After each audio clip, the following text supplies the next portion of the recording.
আমার যে উদ্যোক্তা হিসেবে যে জার্নি আছে সেখান থেকেই কয়েকটা কথা আজকে শেয়ার করব। খুবই পাওয়ারফুল কিছু বক্তা ছিলেন যাদের কথা আমি খুব মনোযোগ দিয়ে শুনছিলাম, and it took me back to the days when I started my journey in entrepreneurship. Sadia আপা যেমন বলছিলেন যে উদ্যোক্তা কে হবে সেটা আগে একটু চিন্তা করার প্রয়োজন, কারণ 9 to 5 চাকরিতে আমাদের যেমন একটা সময়সীমা থাকে যে এতটা থেকে এতটা পর্যন্ত আমরা চাকরি করবো, এরপরে বাসায় এসে নিজের মতো সময় থাকে। আসলে উদ্যোক্তাদের ক্ষেত্রে সেটা খুবই ব্যতিক্রম হয়, নিজের জন্য আর কোনো সময় পাওয়া যায় না, দিনের প্রত্যেকটা মুহূর্তই আপনি যে উদ্যোগটা নিয়ে কাজ করছেন সেটার পেছনেই ব্যয় হয়ে যায়।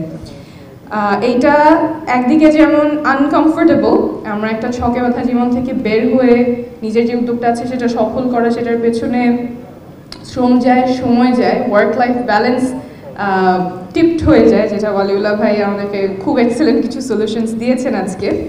But I find this journey is also very exciting. যখন আমরা কোনো কিছু নতুন শুরু করছি, একটা নতুন উদ্যোগ নিচ্ছি উদ্যোক্তা হিসেবে জার্নিটা, although it's full of uncertainty, it becomes very exciting because you're solving real world problems. And you're trying to find creative solutions to fixing that problem. আমার ক্ষেত্রে যেমন আমি আমার পেশা, যখন আমি ডাক্তার ছিলাম, হাসপাতালে কাজ করছি, তখন আমার রোগী যখন আসছে স্ট্রোক করে, কিন্তু সে এমন সময় আসছে যার চিকিৎসাটা সবচেয়ে বেস্ট চিকিৎসা দেওয়ার সময়টা পার হয়ে গেছে। 4.5 ঘন্টার মধ্যে আসলে আমি যে চিকিৎসা দিতে পারতাম সেটা এখন দিতে পারছি না, and this is life changing for that patient. তখন স্বাভাবিকভাবেই আমার ফ্রাস্ট্রেটিং লাগে যে কেন এই প্রবলেমটা সলভ কীভাবে করা যায়। আবার যখন কেউ প্রেগনেন্ট হয়, অনেকগুলো সিমটম থাকে যেটা স্বাভাবিক থাকে প্রেগনেন্সির ক্ষেত্রে, বাট অনেকগুলো সিমটম রেড ফ্ল্যাগস, যে তখনই দ্রুত ডাক্তারের কাছে যেতে হবে। তো অনেক সময় দেখা যেত যে রোগীরা দেরি করে আসছে যখন ট্রিটমেন্টটা অলরেডি ভেরি কমপ্লিকেটেড হয়ে গেছে। তো this are the problems I was facing, but এটার সলিউশন কী হবে? তখন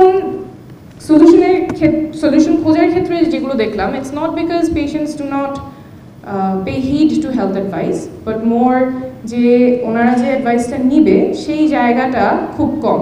আমরা হাসপাতালে আসা পর্যন্ত অপেক্ষা করি তাকে এই তথ্যটা দেওয়ার জন্য, by which time it's already probably too late. তো কী করা যাবে? যখন কেউ তথ্যটা খুঁজতে যাচ্ছে, হয় তথ্যটা নাই অথবা ফুল অফ মিস ইনফরমেশন, এবং এই ক্ষেত্রে আমাদের একটা জায়গা তৈরি করার প্রয়োজন যেখানে সঠিক স্বাস্থ্য তথ্যটা তারা পাবে।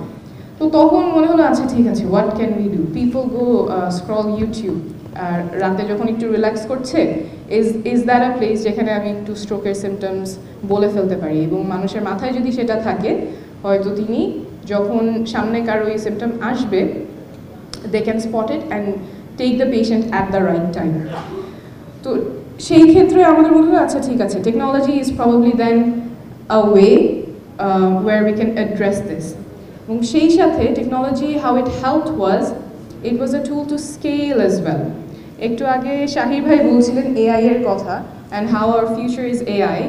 আমার মনে হয় আমাদের যারা উদ্যোক্তারা আছেন, actually the present is a lot based on AI, এবং এই জায়গাটাতে আমাদের একটা টুল হিসেবে we can really scale our businesses. তো back to my story, so again we use technology, আমরা ওয়েবসাইটের মাধ্যমে, ডিজিটাল প্রোডাক্টের মাধ্যমে we try to give reliable health information in Bangla. এবং এই যে জার্নিটা, যেখানে আমরা চেষ্টা করছি, চিন্তা করছি, খুঁজে বেড়াচ্ছি যে কোন সলিউশনটা হলে আমরা যে প্রবলেমটা আইডেন্টিফাই করেছি সেই প্রবলেমটার সলিউশনটা কেমন হতে পারে, although that journey was uncertain, we don't know if we would actually get a testable product যেটা মানুষের পছন্দ হবে, মানুষ ইউজ করবে, but that journey was very exciting.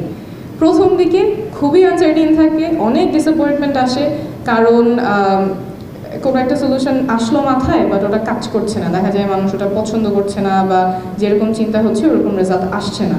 So the initial period I would think is the hardest, and once you get over that, তখন একটা দুইটা solution যখন কাজ করা শুরু করে তখন ইট বিকামস মাচ ইজিয়ার। আরেকটা জিনিস আমি যারা নতুন উদ্যোক্তা বা অলরেডি যারা শুরু করেছেন কাজ, তাদেরকে আহ্বান করব, যখন আপনারা প্রোডাক্টটা ডিজাইন করছেন, স্বভাবতই দেখা যায় যে একদম মেইন স্ট্রিমে যারা আছেন, যে কাস্টমার আছেন, তাদের জন্য প্রোডাক্টটা ডিজাইন করা হয়। যারা অ্যাট দ্য মার্জিন বা যারা এক্সক্লুডেড, সেই ক্ষেত্রে আমাদের খুব মাইন্ডফুল না হলে দেখা যাবে আপনার প্রোডাক্টটা তাদেরকে সার্ভ করে না।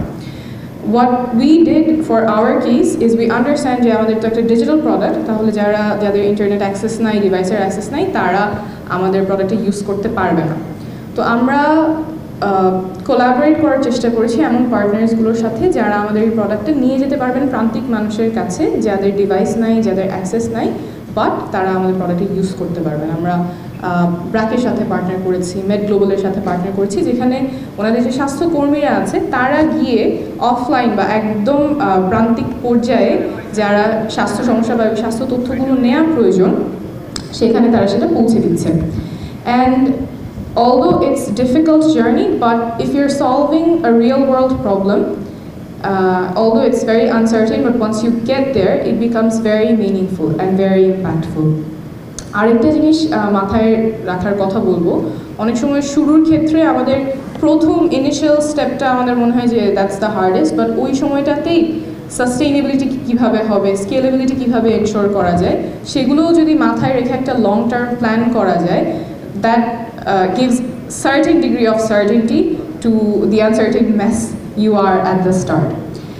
আর শেষমেশ যেটা বলতে চাই যে আমাদের এখনকার বাংলাদেশে we really need MSMEs, we really need new entrepreneurs, যাতে করে আমাদের যে ব্যাপক তরুণ জনগোষ্ঠী আছে তাদের কর্মসংস্থানের জন্য, তাদের ট্রেনিংয়ের জন্য খুবই প্রয়োজন, এবং এই জার্নিটা ইজি করার জন্য অ্যাক্সেস টু ক্যাপিটাল, লোন যাতে খুব দ্রুত, খুব সহজে পাওয়া যায়, পলিসি হার্ডলসগুলো কীভাবে কমানো যায়, ইনফ্রাস্ট্রাকচারের ক্ষেত্রে কীভাবে ডেভেলপ করা যায়, I would urge on national SME foundation, national SME association, এবং এখানে যারা আছেন আমাদের পলিসি লেভেলে যারা আছেন, স্টেট লেভেলে যারা আছেন, এই জায়গাটা if we can make sure we are paying attention, তখন we will have a lot of entrepreneurs, and since entrepreneurship solves problems in our land, a lot of problems will hopefully be solved. Thank you.